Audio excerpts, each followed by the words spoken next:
श्री स्वामी समर्थ ब्रह्मांड नायक या चॅनलमध्ये तुमचं पुन्हा एकदा नवीन व्हिडिओमध्ये खूप मनापासून स्वागत आहे। तर आपल्या जीवनामध्ये श्री स्वामी समर्थ म्हणण्याने तसेच स्वामी समर्थांचा जप करण्याचे काय फळ मिळत असतं, तर याविषयी मी तुम्हाला अतिशय गोड अशी एक कथा सांगणार आहे। त्यासाठी व्हिडिओ शेवटपर्यंत नक्कीच बघा। जर व्हिडिओ आवडला तर व्हिडिओला लाईक आणि सबस्क्राईब जरूर करा।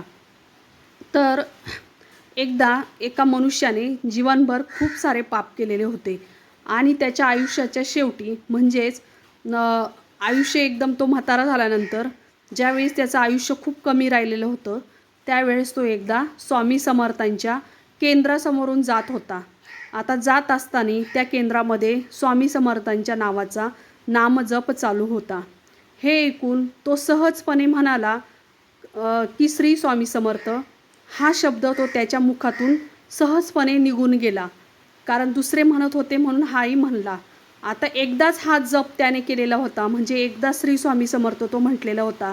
आता काही वर्षानंतर त्याचं आयुष्य हे जेव्हा संपलं, म्हणजे त्याला मरण आलं, तेव्हा तो यमाच्या समोर उभा राहिला, कारण जीवनभर त्याने खूप सारे पाप केलेलं होतं आणि यमराजाने त्याला सांगितले की तुझे जीवनभर पाप खूप झालेले आहे, पण एकदाच श्री स्वामी समर्थ महाराजांचा नावाचा तू जप केलेला आहे, म्हणजे त्यांचं नाव तू घेतलेलं आहे, मग तुला नामाचं फळ आधी द्यायचं की तू जीवनभर केलेल्या पापांचं फळ आधी दिलं पाहिजे।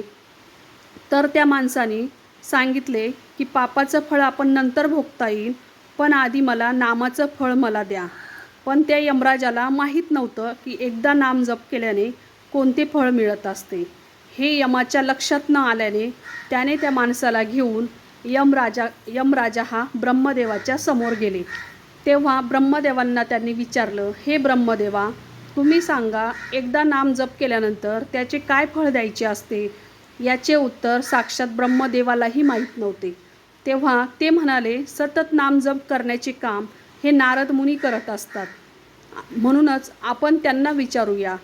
तर त्या तिघांनी जाऊन नारदाला विचारले आणि ते म्हणाले, नारद मुनी, तुम्हीच सांगा, एकदा जर नामस्मरण केलं तर त्याचे काय फळ भेटत असतं? तर नारदाने डोके खाजवत म्हणाले, सतत नाम जप केल्याचे काय फळ द्यायचे हे मला माहीत आहे, परंतु एकदा नाम जप केल्याचे काय फळ द्यावे हे मला माहीत नाही।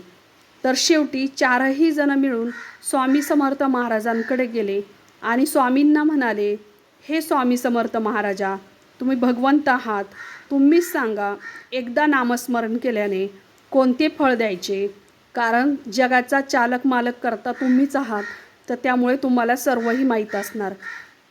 तेव्हा स्वामींनी यावरती मंद मंद हास्य करत म्हणाले की एकदा नाम जप केल्याने माझं दर्शन त्याला झाले, यापेक्षा दुसरं आणखीन काय फळ असू शकतं?